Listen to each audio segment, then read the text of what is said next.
everybody, to Sit Downs with City Lifestyle Vegas Edition. I'm Camila Durand, and today's episode is amazing. So it's about the wines we love, and I have two amazing somms here with me. Jen from Charleston Peak Winery, welcome. Thank you. Thank you. Thank you for being here today, and thank you for bringing so many treats for our podcast. And Maria Valetta, the Wine Blonde. Yes, Maria the Wine Blonde Maria on Instagram. the Wine Blonde, thank you. Thank you so much for being here today. It's an honor to be here and bringing some wines as well with me. Yes, you are. One from California. Both are from California? No, I have one from California, and I also have a sparkling from Italy as well. So. Italy, and one is non-alcoholic because we are still at the last day of Dry January. Right. Okay, cool. All right, Jen, tell us a little bit about yourself and your journey and Charleston Peak Winery. Yeah, absolutely. So I am originally from Vegas, but my wine career started in Napa. So I was kind of recruited along with my husband, who is our winemaker, from Napa to move out here and help reboot a winery in Pahrump. And it's called Charleston Peak, and we've got a winemaker, we've got grapes, we've got product, so it's really exciting. There aren't a lot of Nevada wines. There have only ever been 5 applications for wineries in the entire history of the state. Wow. So it's really exciting, and we're just thrilled to have the opportunity to share our wines with you guys. A local wine, it's so cool. I'm so excited, and it's like people think of wine, they don't think that it can be grown in the desert. No. Right? Not at Because all. you're actually growing the vines there as well. Yeah. Yeah, and we can talk about that as we move through the wines because the grapes are from different regions in Nevada. So that's really interesting and fun. really? And we're talking altitude changes and, we've got warm days, Microclimates, cool for nights. sure. Yeah, for sure. It's really fun. Oh my God, welcome. What an honor. Thank you so much again. Yeah. Of course. Maria, so tell us a little bit about yourself and your experience in the wine world. Oh, gosh. I actually got into the wine world because I was so into food, and I grew up with a mother who was so into French cooking. I feel like many, many years ago, am I dating myself now? But, I was very young, and I grew up watching Julia Child on TV because that's what my mother watched. So I learned a lot about French technique and French cooking and dining and the various sauces and how, meals are put together. But really, the thing that really makes the meal come together is the wine. And when I got older, I just didn't know anything about that. And I remember going on a date and asking my date, can I see that menu? How come you always get that? And so he handed me the menu, and I looked at it, and I said, oh, my God, this is a foreign language. How on earth do I not know anything about this? So I decided to start to take lessons. So I enrolled in a couple wine classes, and then started working for the Wine School of Philadelphia, and then morphed into hosting basically an online show before online things were popular for Philly.com. That's the digital side of the Philadelphia Inquirer, and I hosted a wine show called Uncorked, Philly Uncorked, and then into a food show called The Philly Dish, and then working in TV. But in between that, I also worked for wine distributors. I taught wine education. I pretty much all different aspects of wine I have worked in it other than winemaking, which I would love to do harvest one time. So, Jazz. I will invite you down, and you can definitely You might be able to make that us. happen. Yeah. That's awesome. But, with the Instagram, Maria the Wine Blonde, I do a lot of fun stuff. I like to make wine fun. I don't think it should be stuffy. It should be something for everyone to have fun with, to enjoy, just like food is. So, I try to make it light and fun and showcase wineries and showcase different wine brands that I love and that I want other people to love too. That's amazing. Thank you so much for being here. I feel so honored to have you in my space so I can learn a little bit more about wine. Oh, thank you. So we're going to do a tasting today. We have a few bottles of wine. And don't worry, everybody has their own designated driver. We are all following the rules. So Jen, do you care to tell us what we are going to taste today to start with? Absolutely. So we're going to I brought 3 wines from Charleston Peak. We've got a white, we've got a rosé, and we have a red. All of these selections that I picked for us today are dry, but we do have some wines at the winery that are off dry. We've found that historically the region kind of lends itself to an off-dry wine. And so there are a lot of people that really enjoy that.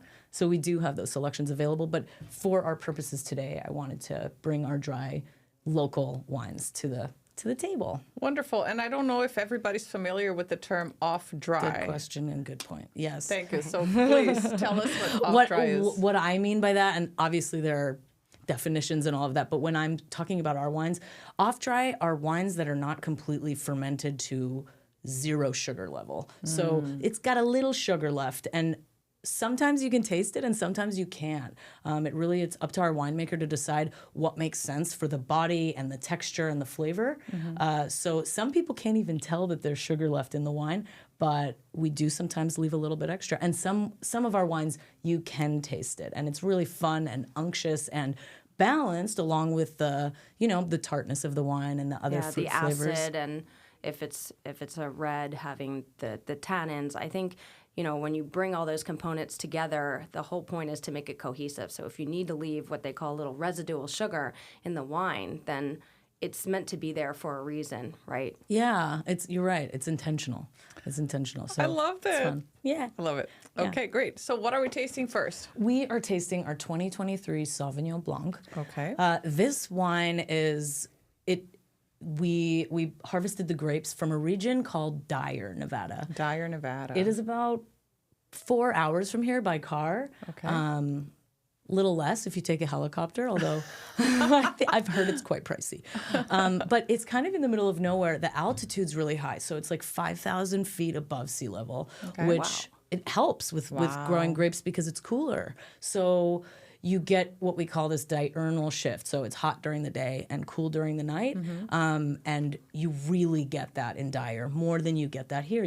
As we know in Vegas and even in Pahrump, it's like it only cools down to 90 or so at night, as opposed to Dyer where you're getting to much lower temperatures, sometimes up to 20 degrees less. So it's great for the grapes because they have a little bit of a reprieve from the heat of the day, and they have a chance to kind of get concentrated and build complex flavors.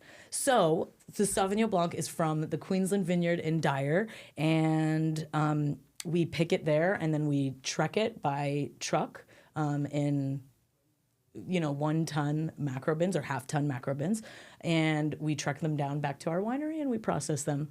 Wow. So this wine has not seen any oak. This is a stainless steel produced and finished wine. You can smell how fresh it is, because there's nothing hiding behind any sort of oaky notes here. Taste and see what you guys think. Yeah. Smell, taste. So I would like to give a visual to who's watching of a proper wine tasting. Like, what do? We get the glass. And Well, you definitely want to hold it by the stem. I'm a big fan of stemmed wine glasses. I don't keep stemless wine glasses in my house, and I do probably have a few. And I will use them for water or use them for bourbon on ice or something like that. Tequila on ice, my other favorite. But always want to hold it by the stem, and there's reasons behind that. You certainly don't want to warm the wine. If it's a white wine, you don't want to warm it up to your body temperature, which can quickly happen when you're holding it like this by your hand. And the other thing is, and even with reds, because you don't want your reds to be over too hot either, because then it increases the alcohol content and it feels out of balance. And then the other thing is, if you're just by holding the red wine, like that, you increase the alcohol. You increase the temperature, which then makes the alcohol feel more noticeable. That's what happens. Understood. Thank you for clarifying that. I'm like, okay. And then the other thing is a lot of times we're dining and, you're having a piece of bread or you're having appetizers or meat and cheese. And you put your hands on the glass. Next thing you know, you have, fingerprints all over your glass, and it just doesn't look good. So correct. That's one thing. And then you really want to swirl it and smell it before you try it. That's so important to me. What does swirling do? So swirling helps aerate the wine so that it can release all those aromatic components, the ethers and ethers of the wine, so that you're getting the full smell. What we taste mostly comes from our smell. I don't know if you've ever done the exercise, but the Jelly Bellies? No. Try putting one of those in your mouth and holding your nose. You're not going to taste which flavor is which. It is crazy. Yeah. So really, the taste comes from your olfactory.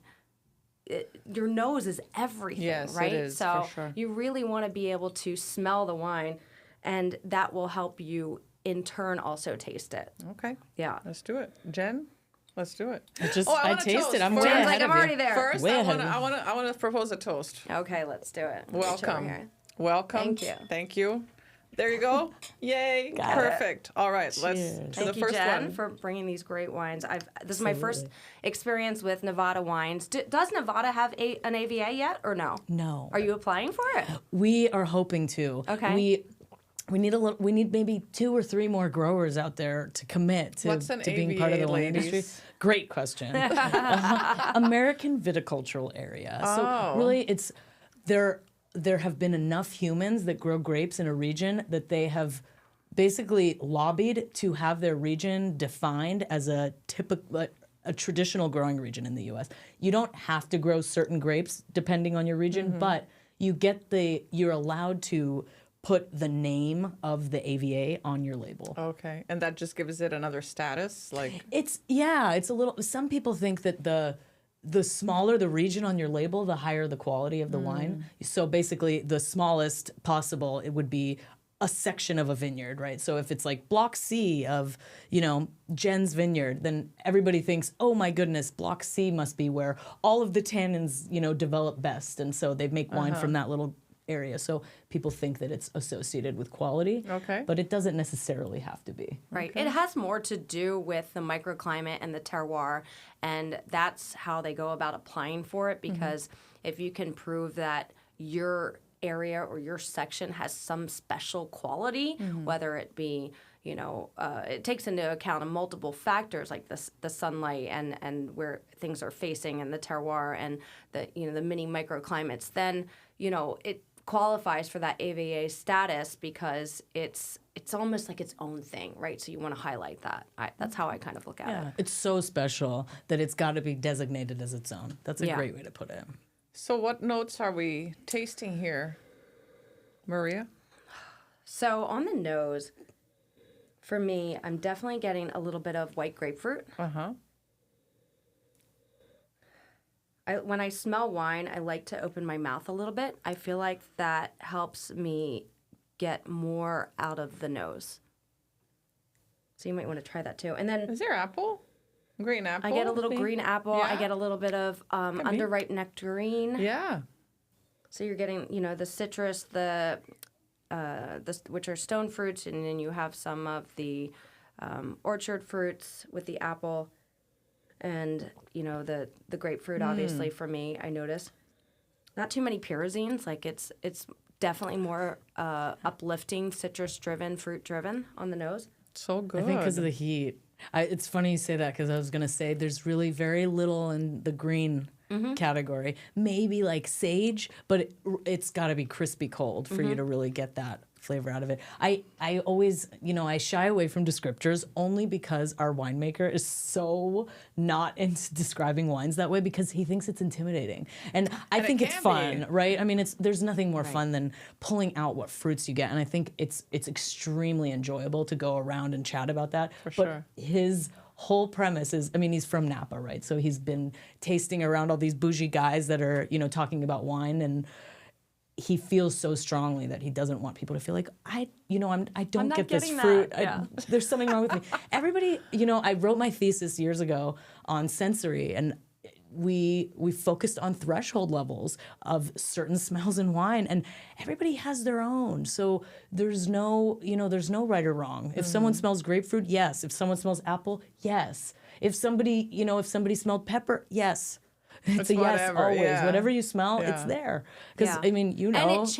and it changes, as the Always. wine ages. So it always it always makes me laugh a little bit when you see a bottle and it describes the notes in the wine and the flavors in the wine. It's like, but wait a minute, is that going to still taste and smell like that 10 years from now? If it's a red wine and you're holding on to it in your cellar, no, it's going to change completely. Completely. Yeah. And when did they write that description, right? Were they in the vineyard? Was it when they were tasting the grapes or like when the wine was in tank or Yeah. it's cool. That's a good point to bring up. Yeah, And it what depends. does what So can is this we- all stainless steel then? It is all stainless. Are you using native yeast or are you using cultured? Good question. We're not using native currently. It may be something that we try in the future because, commercial yeast is important now just because we don't know what is out there. But now that we've spent, the better part of 4 years cultivating these vineyards, they may have their own terroir and their own yeast strain that is kind of, of course they do, right? Right, of course. That's nature. Yeah, naturally on the bloom, yeah. It's something that we will definitely try in the future. So what does Sauvignon Blanc pair with? Oh, yeah. You take that one. I feel like it pairs with a multitude of This is things. something. The traditional growing area for Sauvignon Blanc is in Loire Valley, France, right? So in that region, there's a lot of sheep and a lot of goats. So you'll see it with, goat cheese or, sheep cheese. So that's one of the typical pairings for sure. But it's also great with salads because it has that high acid. Sometimes the acid in the dressing with this acid is great. It could also be used with some creamy sauces to help cut the fat, in a creamier, heavier sauce. You could go one of two ways. You could do a rich, buttery wine to match that, or you could go opposite and kind of cut through that and it kind of uplifts the palate between bites. So there's lots of different things that you can do with it. And it's also great with, any kind of cheese, honestly, but on its own as well. Oh, yeah, totally. On a warm day, hot summer's day, why not, right? Very good. But fish, grilled vegetables, if you were doing grilled zucchini, grilled summer squash, this is so great, with the grill flavors. This is going to be beautiful. Very awesome. All right. Yeah, and I really love the texture of this. It has that. It's not too zippy. You definitely get the acid, but it has a little bit of a roundness to it. It's very easy to drink. Finish. It's very easy to drink. Yeah. So, what are you doing to get that? I think body? it's the fruit. Okay. I really think it's the nature of the fruit because it has, because it's experiencing such high temperatures, it cooks out certain things in the wine. You can't avoid it, and so you're getting softness in grapes that you're not necessarily getting from those same grapes in other regions. Right. Just felt the nectarine. Interesting. Oh, I that's just fun. did. Yes. That's fun. See, And and I the felt a wine's little changing bit of- temperature, yeah. so of course you're getting different stuff. Oh, yeah. Because different aromas volatilize out of the wine at different temperatures. So it's Interesting. not only the state of the wine and how old it is, but even how long it's been sitting in the glass. Yeah, Love it. that's a long finish as well. Yeah. Let's hop on to the rosé. Yeah. I love rosés. So this one we made a bit Rosé's of a boo-boo. in fashion right now. They're think always so. rosé all day. There's think even a so. Spotify. There's a Spotify album called Rosé on on Tap. Oh, rosé on top. Rosé on Tap. What? Of course. Brilliant. Yes. Yes, on tap wines. Oh my Right? gosh. In our future, we'll definitely be doing that. Yes. Oh, in São Paulo, many, many years ago, when I was still living there, there was a wine bar, and there were several dispenser Oh yeah. taps for That's wine. the Enomatic they probably Oh, had. was it like when they were in the bottle? No. No. Oh no. Okay. It didn't have like the Then it bottle wasn't flipped or Enomatic. like stored. I guess No. not. Oh, I don't know. Man, it's been like Oh, 12 maybe it was, years. like- But you would choose the amount of wine, and it would just pour. And That sounds like the Enomatic. It does. They Yeah. had I don't know. Maybe they're hidden though, or maybe 40, they have I a keg think. one now. Yeah. Right. But they had 50 types of wine. That's cool. Oh my God, it was amazing. I've never seen that here. Those machines, they basically help the wine stay open for longer, so you're not losing product. Because really, a wine can't be open for more than a few days. Right, In our practice, yeah. we give our wines to our team at the end of the evening because I'll we be a don't part like of to. your team now. Yeah, you should. Right. Many perks. No, it's so funny when I would go over to my grandmother's house and she would have a bottle of wine, and I'd go over 2 weeks later and it's still the same bottle of wine, and I'm like, No. All right, Jen, give us everything about this rosé. Now Okay. that I know how to swirl and taste and open. This is kind of maybe our claim to fame. It's not. It's a Ooh. very low production wine. Delicious. We called it White Zinfandel because it was kind of an homage to our winemaker's mom. Oh, who, it does say White Zin on the label. We been a while. were playing with that category. Okay. We didn't realize how rooted though the category actually is in the wine industry. So White Zinfandel typically just for those of you who don't know, it's a sweet wine. It's it's a wine that has a lot of residual sugar. That's kind of the fun of it. And then it has a lot of the fruit because Zinfandel has packs a pretty big punch of fruit. Absolutely. Yeah. It's such a fruity grape. And so this is a barrel aged and barrel fermented Zinfandel rosé. So it's very dry. And it's a little on the heavier side? Yes. It's so because it was fermented in oak, in new oak, it picked up a lot of those tannins from the barrel. We're talking about the word tannin. Tannin is that thing that makes your mouth feel dry when you're tasting it. It kind of locks into your taste buds. You feel it on the border of your tongue, yeah? You sometimes feel it on your tongue, almost like a on fuzzy your jaw? feeling. Fuzzy, you can, in here, you'll feel more acid. Yeah. And that watering sensation, that's acid. Tannin, you'll feel usually on the tongue. Okay. Sometimes in the inside of the cheeks. And then if it's a really tannic wine, like some of the Italian wines, which tend to be more aggressive in tannins, you'll almost feel like your gums got shrink wrapped. It's that really drying sensation on your gums, which is kind of crazy. Okay. But things that have tannin in it to relate to our everyday life, tea. When you oversteep a tea bag and you're like, ooh, that's like bitter. Oh, and it has like that aftertaste? Like that really heavy tactile sensation in your mouth, right? Or do you ever peel a banana and then those little strings? Like if you ever eat one of those strings on a banana, or you don't peel those off. No. They're so drying. It's like this fuzzy feeling on your tongue from those. That's very tannic. Okay. Yeah. I had a professor at Davis, and he, for the day when we spoke about tannins, he You brought went to in, UC Davis? I did. Oh my God, my did. husband went to UC Davis, although not for wine. I'm like, really? how did you go to UC Davis? That's like my dream. And then go for economics. Well, he was pre-med first, but I was like, what? We should talk because he sounds like he has a similar path to me, except he didn't go into wine. What happened? I don't know. It's funny though, the pre-med thing, it sets you up for winemaking better than any other background does. Yeah. It's like pre-health. You see a lot of us switch over, crossover. Wait a minute, grapes? Chemistry? I'll take it. Yes. It's a lot more fun than medicine, right? Not just missing the importance of doctors. No, not at all. I'm sorry, Right? Dad. My dad's a doctor, and he's, I'm very proud of him. But it's, it's definitely it's a more leisurely maybe. Yeah, for career sure. path. Less stressful. Less stressful. Less stressful, Less for stressful, sure. certainly. So tell us about the tannins. So this wine has tannin because it's saw barrel, and usually, so we talk about rosés as kind of like a white wine because it's created in the same way. It doesn't spend time on the skins. Usually, the skin of the grape is what gives it the tannin. But this, we faked it, right? So it had a few minutes to sit on the skins to give it that gorgeous color in our bladder press. Wow. Then got pressed and barreled down immediately. So and then it was inoculated and barreled down. So And are you using French oak? yes. Okay. Yes. Like, New French what's oak your barrels. toast level on this? I think nothing more than medium or medium plus. Yeah. we I get a tend little not bit to of that be- charry note in the finish, but it's light. It's very light. It probably is a medium plus. Yeah. Yeah. This is an amazing rosé. It's so different from every other rosé that I've ever tried because it's a little heavier and rounder.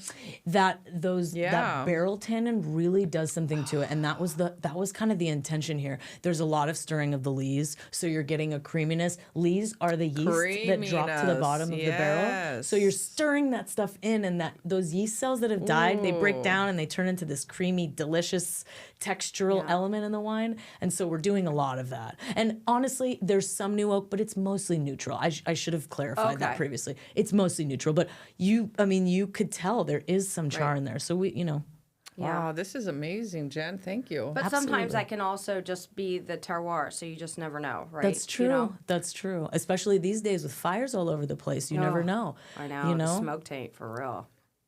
And what would the rosé pair with?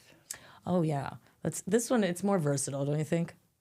Mm-hmm. We kind of, especially because of that richness, it can go with meat potentially as opposed to just lighter stuff. This would be great with salmon too. That fish that carries that heavier, oily flavor. This could stand up to that easily. I taste a little cantaloupe. Do you taste cantaloupe? Oh. Maybe. I get more of the red fruits, like the raspberry, the cherry. But I have a little cantaloupe in here for me. I could maybe see a melon. And, not Melon. all of the aromas come from the fruit. Some of it comes from the yeast. So it Yes. could be, maybe it's a yeast element that comes Yeah, out. I- I mean, there's no way to know, definitely. right? You Yeah. don't know where it's, but it's fun to kind of guess because you're right. Typically, Zinfandel is red, very red focused, yeah. berry. So how's it going with the feedback on naming it White Zinfandel? Well, the people who buy it are happy, but I think a few people have been confused. Right. They ask and they want to know, but it's a conversation starter. And I think that was the whole point of it. We were making a joke. We were kind of playing on the idea of White Zinfandel, but it turned into this conversation piece where people come in and they're like, White Zin? Right. Great. And then we pour it and they're like, wait a minute, what is this? And it's fun. And I think a lot of people lead with the fact that it's the barrel fermented and aged. So that kind of gives people the idea that it's going to be totally different from what you're expecting. Right. Amazing. But I mean, yeah, I think people are very shocked and not expecting it at all. We are changing the name next vintage. It's going to be Rosé of Zinfandel. I was gonna say, what made you not call it Rosé of Zinfandel? Yeah, we were Especially trying to be cute. Rosé being you're so trying to be cute. attractive right now, right? Absolutely. Everybody wants to drink rosé. The sales in rosé are booming, And why do the you think prices that are going is? up. It's crazy. And why do you think that That's is? Why interesting. why is the rosé booming? I think marketing. There's a really strong marketing behind a lot of the top brands of rosé. It's also synonymous with luxury lifestyle. When you think about the south of France and, that's where it came from, right? And Saint Tropez and drinking rosé on the Riviera. I mean, it has that luxury lifestyle to it, so people have glommed onto it because of that. I think it's also versatile, and it's been relatively affordable Absolutely. up until now. So, we are seeing the prices steadily increase, and there's certainly some rosés that even can be over $100. Wow. Yeah, like the Garus from Sacha Lachine, very Oh, yeah. expensive, That makes sense. But overall, for most people, it's relatively affordable. So, you see a lot of people gravitating towards it even for affordability. And I didn't even know until now that we could have so much variety of rosé, because up until now, the rosé that I had tasted was more like of a white wine-ish with an umph, but Yeah. like very crisp, very light. And I was really surprised with this White Zinfandel, which is in fact a rosé, because it's more robust, rounder, and just delicious. When you get those thicker skinned grapes, like, how Zin or like Primitivo too, if you've ever had one from Italy, a Primitivo rosé, I mean, it's definitely darker, richer. I mean, even Tempranillo, some of the makers are going towards the Provence style of a lighter colored because it's so popular. But traditionally, rosé, even in Spain, was this darker red color. Rosés from Tavel in the south of France. It's a very specific region that makes rosé. It's a very darker, brightish pink. Yeah, It's yeah. the color stands out. So I think it's winemakers' choice as to how they're deciding to go about creating their own rosé and which grapes they decide to use. And obviously, the smaller the berry and the thicker the skin, the darker the color can be.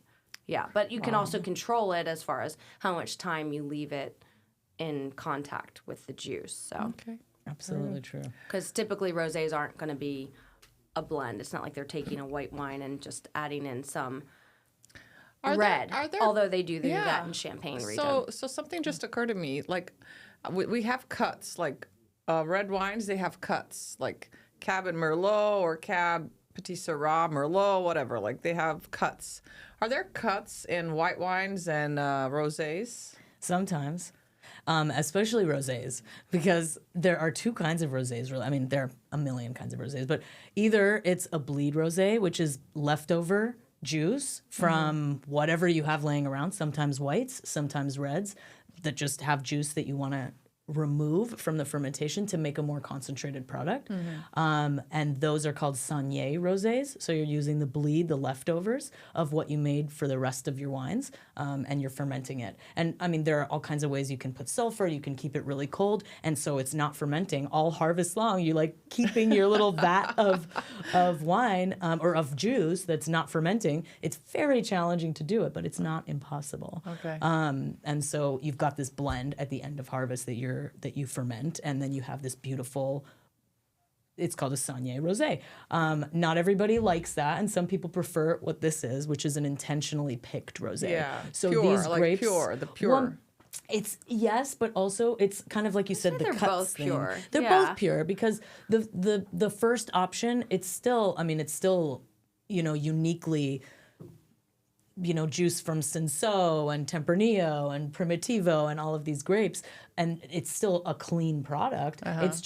It's different than picking grapes and saying these grapes are going to be made into rosé. Yeah, it's not going to be a Nothing's gonna red happen with wine, this, and then right. they're bleeding off some of the juice or taking that runoff Okay, and creating understood. a rosé from that to concentrate the red wine. Got it. So it's Yeah. intentional, like you said. Yeah. Love The it. cuts is more like when you're pressing at the end of harvesting a red wine, you're squeezing all of the wine off of the skins. And so as that process is happening, as the press is pushing harder and harder and harder, you are tasting and you're making cuts at that point. Not everybody does it. Some people just press all the way and take everything and put it into one product. But we're talking about quality and like this vineyard block and smaller regions and things, that you want to make a more precise product. You're taking cuts and that it's more done with red wines. But I hear what you're saying with the quality thing and like pure versus. Very good. Thank you. So let's now step into our red wine, which is a blend. You brought a blend, correct? I Tell did. us about it while I serve you. Thank you. So this is called Amargosa blend, and Amargosa Valley is 45 minutes away from the winery in Pahrump in Nye County, and it's where our large vineyard is. So we've got about 15 acres planted right now, and there is more space to plant more as we are fortunate enough to grow our brand a little bit. But this product is basically the best of the grapes that we have in Amargosa. Okay. So in the future, we will have single variety red wines, but also we inherited wines when we took over the property. So we were very lucky that we had some 2019 and some 2020 wines in either barrel or in tank that we were able to bottle. And they were intact. They were intact, and they were all single variety wines for the most part. And so our winemaker went through, he tasted everything that was in house, and he chose to kind of blend as he saw fit. And so he created this wine based on the wines that he inherited. So this isn't his product from the beginning. Yeah. The other two were. He picked those grapes with his team and harvested them and then fermented them.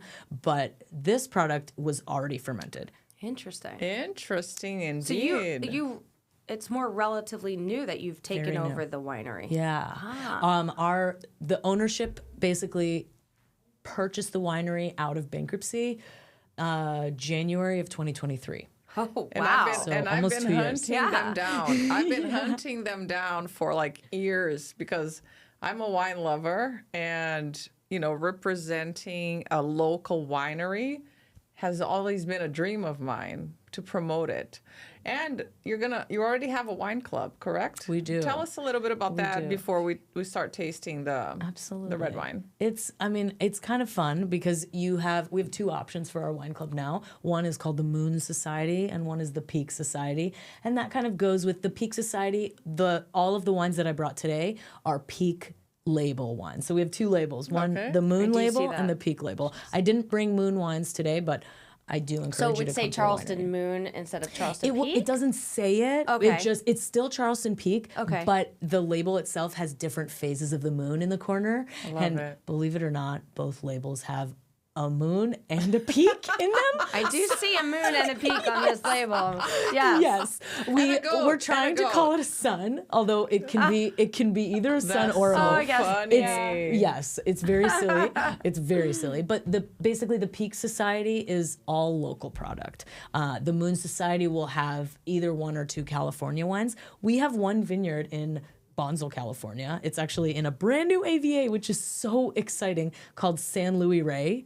And we have a vineyard there. That's so fabulous. It's wild, and we're very lucky. And Yes. that's another question that I had. So you said that they're all Nevada grown? Except for that one. Yeah. So they're all Nevada grown. So do all of these vineyards belong to the winery? Great question. So the vineyard in Dyer does not. Okay. We purchase grapes from them, and we kind of work in tandem with our vineyard management team. Although it's its own company. So the people who run our vineyard management team, Bolton Vines, who we absolutely adore, they're honestly the only reason that we are able to make wine, because they manage all of the grapes. Pretty much almost all the grapes in Nevada at this point, but definitely all of the grapes in southern Nevada. Okay. So the one in Dyer is not yours? Dyer and does the not rest, belong to us. The rest is? We have some grapes on property that we use. We have our Amargosa vineyard. And then there are a few growers that we are hoping to buy grapes from this year or next year. In depending. Nevada? Yes, Okay. in Pahrump, actually. It's such a funny name, Pahrump. It's hilarious. I think they've been talking about changing the name forever, but at this point, it's I think cute. you should keep it. It's It's super super cute. cute. It's very cute. And it's I a mean, great could you town. imagine the Pahrump AVA? It has to be, right? I love it. I love it. I know. I love it so much. would love So coming back to the wine club. It's so Yes, the wine different club. than everything like Vegas, because it's like Pahrump. I don't know. Great. I know. It is. I know. It's like a sound that somebody makes. Yeah, right. It's very cute.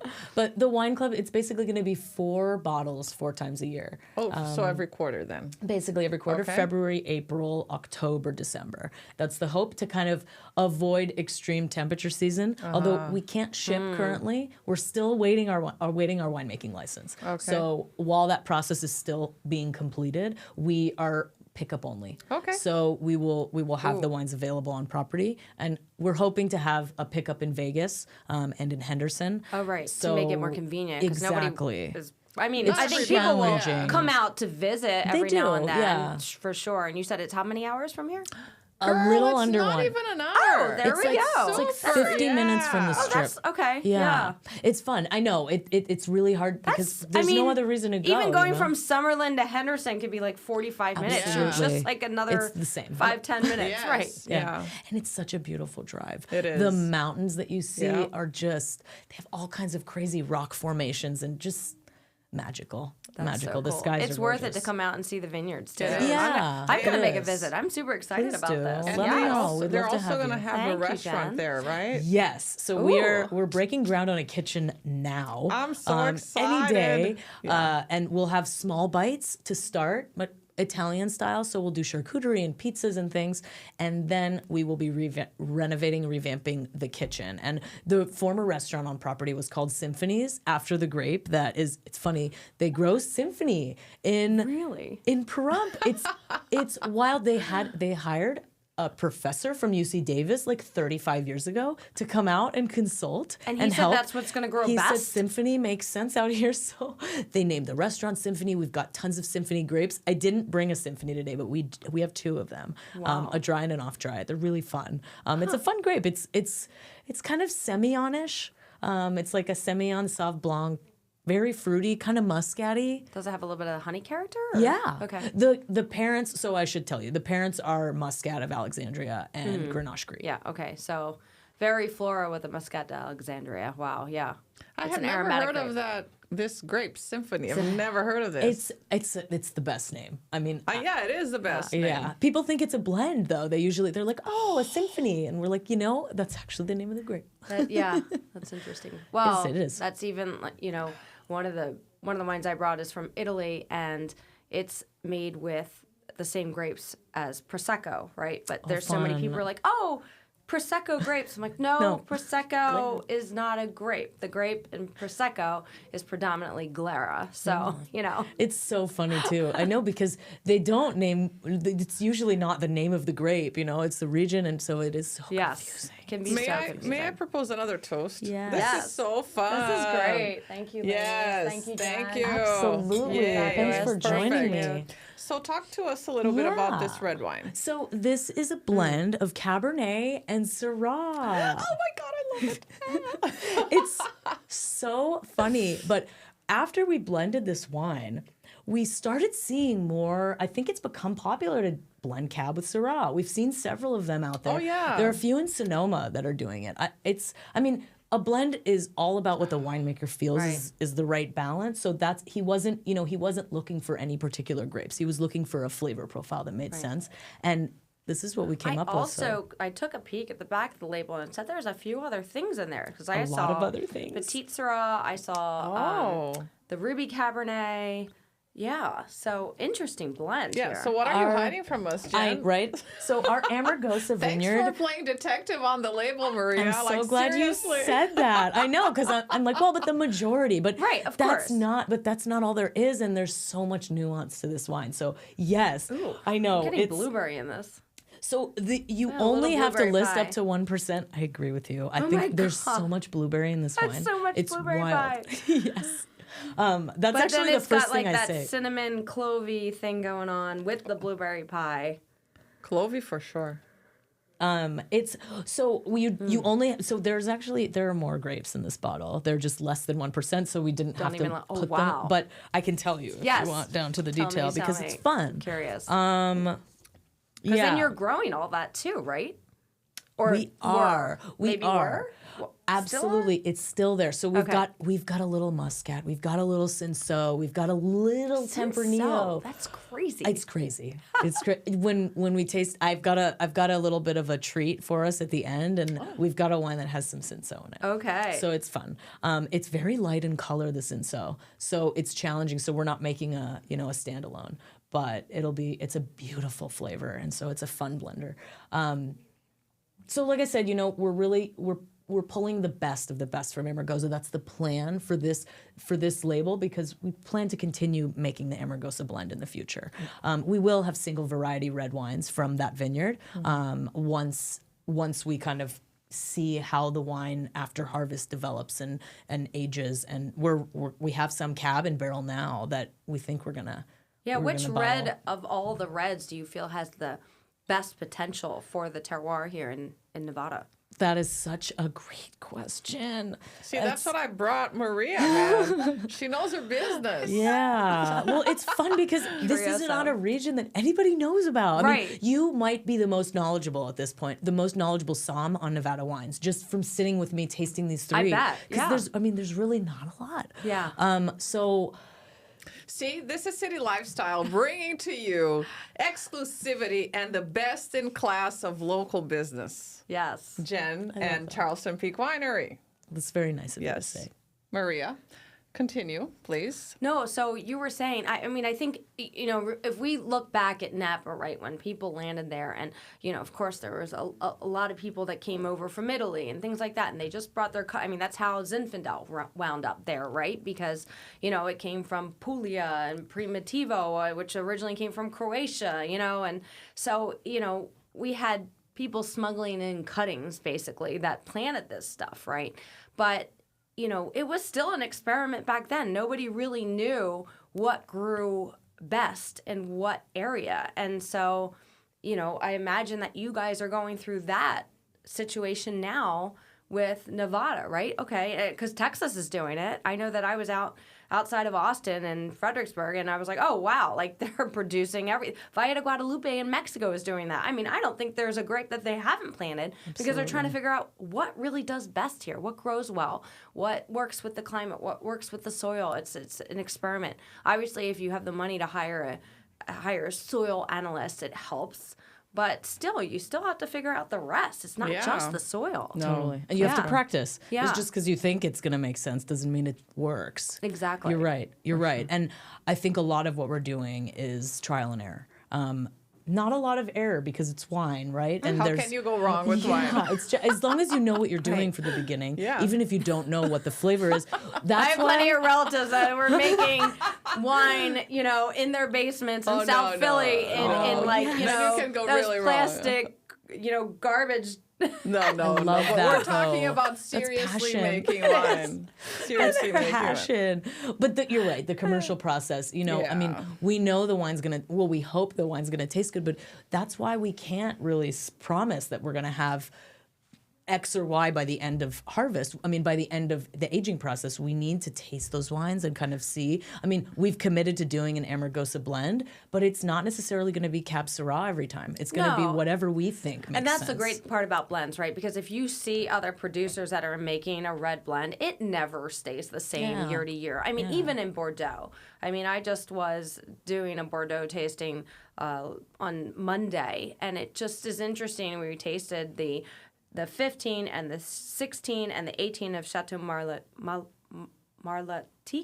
And honestly, every year, the percentages change between the Merlot and the Cabernet because, certain years are warmer, certain years are cooler, some grapes are earlier ripeners, so you have to just assess the vintage and then make your blend from there. So it's a blend never stays the same. Yeah. I love that. You're right. Totally. So red wine is usually associated with pairing with meats, right? What else? What else? Like, can we eat fish with red wine? Yeah, heavier fish, like you could do a salmon for sure. You could do even some of the trouts that have that, pinkish color, something richer like that.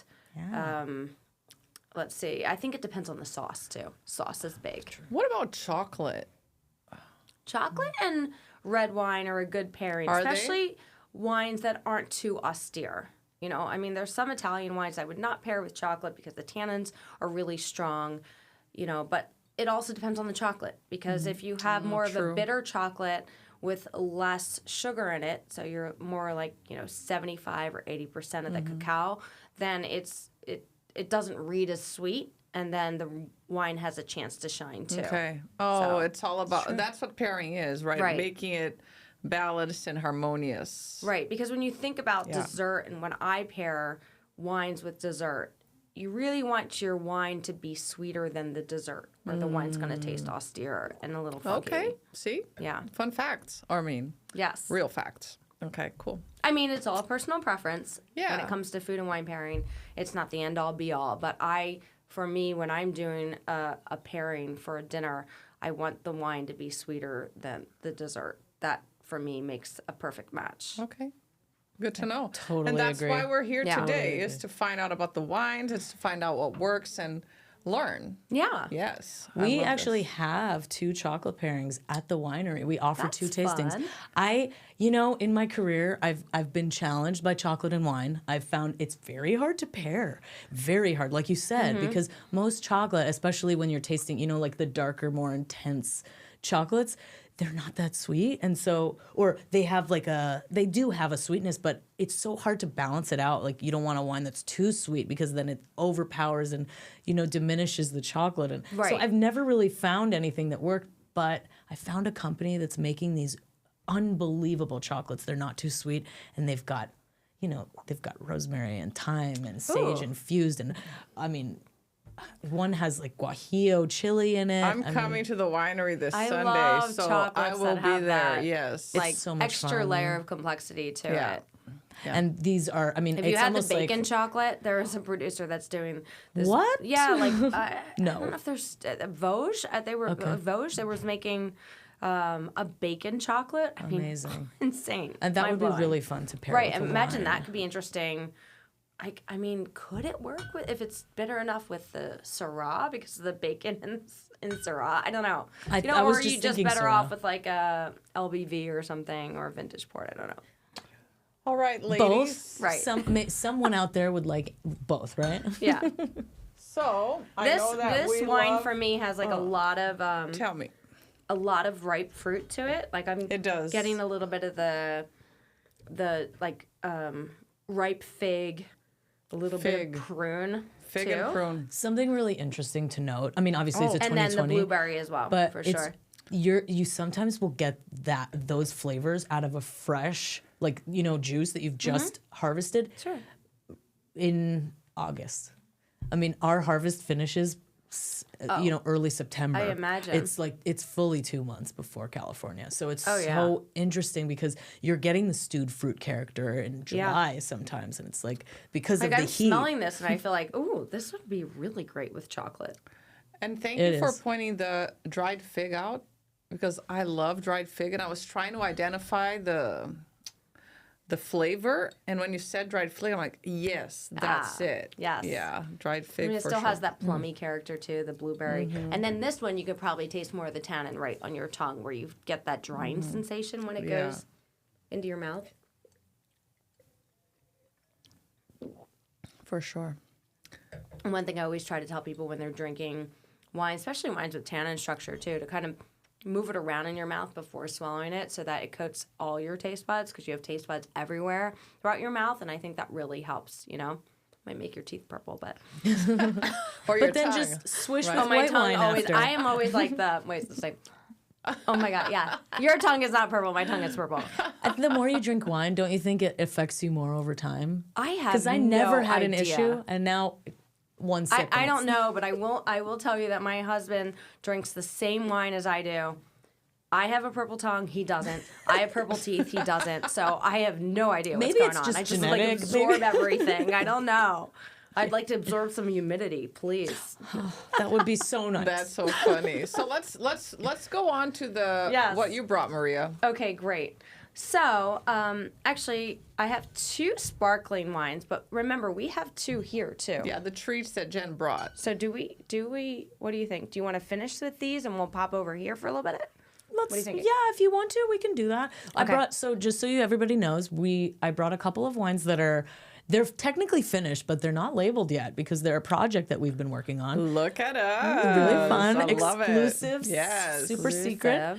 And so they're pet nats, Pétillant Naturels. We pulled still wine that was almost finished, but had a little bit of residual sugar, and we bottled it. And we put it under screw cap, and those specific screw caps can handle pressure. And so here they're we made have for this purpose, Wow. which A is fun. DB. What is a DB? DB is Desert Blush. So Desert Blush we have a second rosé, and that is a Saunier rosé that we do, and that is a little bit off dry. So Desert Blush is basically what we call our blended rosé, which is bleed from some of our other production wines. So this one, though, technically it would be considered an intentional because this has all of our Cinsault in it. Wow. And you see the other wine that we have is a Riesling. You can barely tell the difference in color, right? It's Right, it's for not sure. really very rosé-ish. They're No. both pretty white. Which one should we open first? And then do we have here at do the Desert bottom Blush is first. this not filtered, so you have the Not yeast or filtered. tartrates? It's all yeast. Okay. It's all yeast. There probably are some tartrates there too, got it. but it hasn't been that long. So I don't, maybe a little bit, but mostly yeast. Yeah. And it tastes differently every time we pour it, obviously, because it's still fermenting in there. Right. So I don't know how dry it's going to be. I'm really All right, excited to let's give try that a it. try. Let's see. Can I have your glass, Thank you please? so much, Oh, thank you Carla. so much. So your production of this, are you doing a tank method with this or CO2 So or? it's still wine that we bottle and we leave Oh, RS 'cause and the we yeasts are put in there yeast and in it's it. just yes, still- so it's- yes, okay. we kind of re-inoculate in Right. bottle with just a tiny little bit of yeast. Still being active. Yep. Not so much so. Right. Obviously, we would need a crown cap to do Right. and that's the hope, is to have a local sparkling in the future. But this was kind of our little foray into sparkles. Oh my gosh, it's so aromatic. Oh wow. Okay. So aromatic. Like this is so. Oh, wow. We have our own bottling line, so we were very lucky to inherit that, and this kind of allows for us to do projects I mean, like this is a little bit in my mind. Blind has that Gewürztraminer because it has the lychee thing going on for me. And with the sparkling, we don't swirl, correct? Some people do. I still find myself hard. swirling sparkling. If you're used to swirling, you're just gonna swirling do it. everything. I'm swirling water all the time. Are you Yes. kidding me? My dad My said to me water the glass. other I'm day, swirling my water glass. Camilla, have you ever done a swirl water everything. Water Yes. tasting? That's interesting. Water Unbelievable. tasting? Yeah. Unbelievable. Really? Yeah. It's a thing. Is it? Yes. Funny. You There know are more water than you think. psalms. Yeah. Yeah. Unbelievable. Super cool. I love it. So yeah, even I can tell you that it's a little bit drier even than the last time that I tried it. There's still a little RS in there. This is very dry. And so this is the Riesling and this is the Desert Blush. Okay. And so this is delicious. the Muscat mixed with the, tell me again? Cinsault. Yeah. I feel a little jasmine in it. Yes, Yeah. very, Right? very floral. Jasmine, that Muscat lychee in floral. there. Muscat is such a floral grape. We don't make enough of it to put it anywhere else. This And is so we so were excited. good. I mean, maybe we make a Moscato Pet Nat next year and it's just a standalone. Wow. Because that's really fun. I mean, it's a fun grape and we have it. We probably should have started with the Riesling, right? No? Man, in terms of body, they're very similar. Yeah. I would say the Riesling might be a little sweeter. Let's see. Let's Yeah, find we out. will see. We will find out. Yes, right. we will. So let's try that one too. Okay. I'm going to have to use one of these as a Absolutely, the dump cup. Making our own blend here, right? way.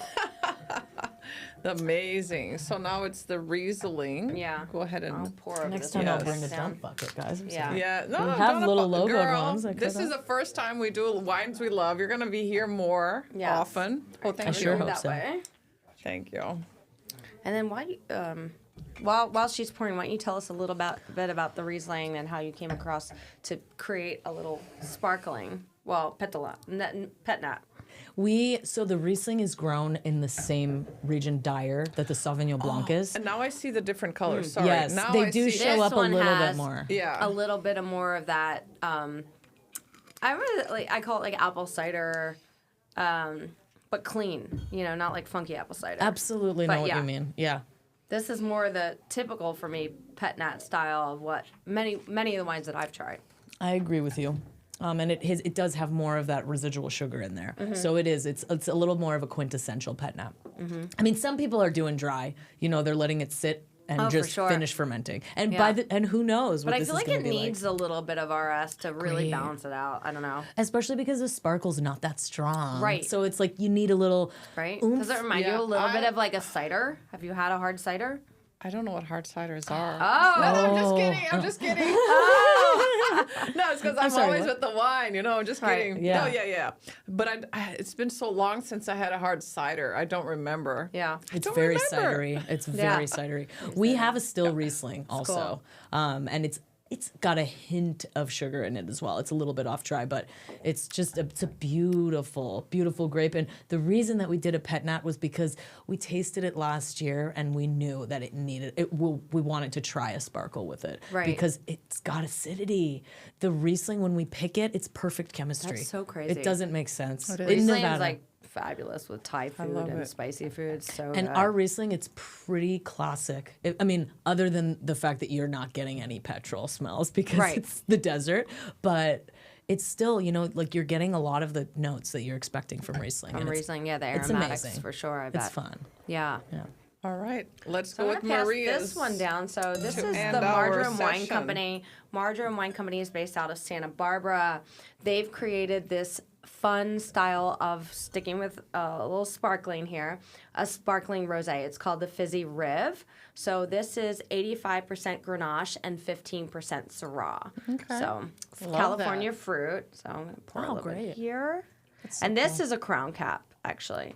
And this is meant to be drunk young. This is, they produce this using CO2, so they don't have the aging on it. It's just supposed to be young, fresh, light. This is going to be lovely for summertime. It's also a beautiful color, perfect for Valentine's if you want a soft sipper. Thank you. Thank you. Thank you, Maria, for bringing them. Yes, I've worked with Marjoram Wine Company for quite a bit. I love all of their wines, including their still wines. They have a great tasting room right in So downtown Santa different. Barbara that you should Oh. definitely go check out. That's cool. Yeah, and their Yeah. food is awesome too. So it's not just wine. They have a nice kitchen with all kinds of great bites. So That's so fun. this isn't so super heavy in different. alcohol. No. Like this is running at 12.9%. So Easy drinker. It's very beautiful light, though. I mean, yeah. it's got complexity and more what you would expect from I mean, a the rosé. bubbles are a little bit bigger because it's CO2 versus natural. Yeah. Is it Charmat or something? Or how do they? no, What do they they're- do? they're They doing- they just infuse bubbles. Yeah. Fun. Yeah. That's Because so it's, I mean, if fun. you, the underlying flavor of this is so rosé. It's Yeah. a rosé still wine, Yeah. but they're making it fizzy and fun. That's why it's called like fizzy rit, right? It's just cool. fun, right? We've talked about doing that. I want to make a cocktail with this. I think it'd be really cool. It would be really cool. Yeah. I totally agree with you. Okay, we can super come fruity. back and talk about how to make cocktails with wine. Mm-hmm. I love that. yeah. Okay, Wine cocktails. Stay tuned. Stay tuned. Yes, stay tuned for the next Wines We Love with cocktails. So, Maria, to end this beautiful, wonderful podcast session, Wines We Love, Yes. episode 1, tell us about the non-alcoholic. Yes. So, interesting enough, I did not participate in Dry January. However, we're basically at the last day of Dry January, and I thought it would be appropriate to pour a non-alcoholic wine. Okay. And it's not just any non-alcoholic wine. This is actually from Italy, made with the same grapes as Prosecco, and it is a de-alcoholized wine. So it originally had alcohol. They take the alcohol out of it, so it does have a little bit more of that complexity. It's like a decaf. It's like a decaf. I like that. It's like a. Cute. It's like a That's a decaf. great analogy. Actually, really, I'm gonna steal that. Yes, that's it is a decaf. You know, it's not a 0%. Sometimes they can run up to like a 0.5. You know, like it's very minimal of what's left, but it does give it a little bit more oomph. All right, let's try it. Yeah, let's do that. And this is called the Good Twin. And they do make alcoholic wine as well. And that's, you know, but it's like it's like the other twin, except it doesn't have, you know, doesn't have the alcohol. But it's vegan and it's organic grapes, which is great too. I love the color. It's almost like totally translucent, transparent. It's almost like transparent. There is yeah. a little bit of, and obviously the best way to look at wine would be over like Jen is doing over a white background. So if you have a white napkin from a restaurant or you have a white paper, that is the best way to see the color of the wine. Because if I look at it like this, I'm like, oh, it's like green because our background's green. But yes, That's lovely. yeah. That's lovely. I've never had a non-alcoholic sparkling. I think this is really fun. There's a lot going on here. I haven't either. Yeah, okay. You know, and this Cool. would be another wine could be fun to make a cocktail with. You know, like agree. mocktails are really in right now, Yeah. and people are looking for a way to have mocktails be more fun rather than just adding soda water. Why wouldn't you do something like For this? sure. Right? Oh my God, You know, I love there's that only idea. 4 ingredients in this, and that is water and the grape must, and of course, you know, sulfur. Yeah. And then I love that. what else did they put in here? Or maybe it's 3 ingredients. Maybe Let's see here. yeast. Oh, obviously, Maybe. yeah. There you go. Yeah. But you know Italians, sometimes they like to do native. Right. That for sure.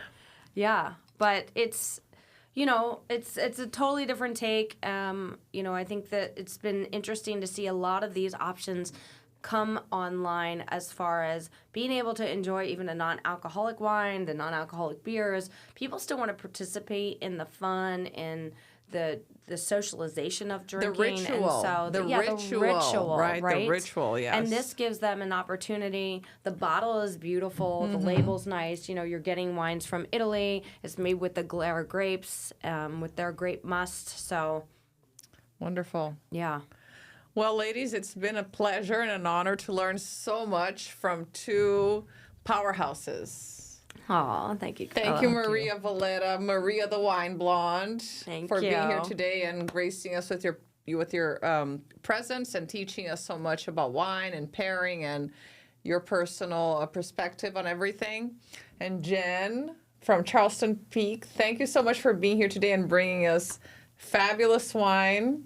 I will be there on Sunday to just, you know, be there and try all the wine I can. I have a designated driver with me. Oh, that's the way to do it. The only way. Yes, and Needed. the treats that you brought today, we will have to wait for episode number 2. So we will have that on the books soon. Fun. Thank you so Treats. much. Yes, treats. Thank you so much for watching, everybody. Please remember to like, share, and subscribe this episode.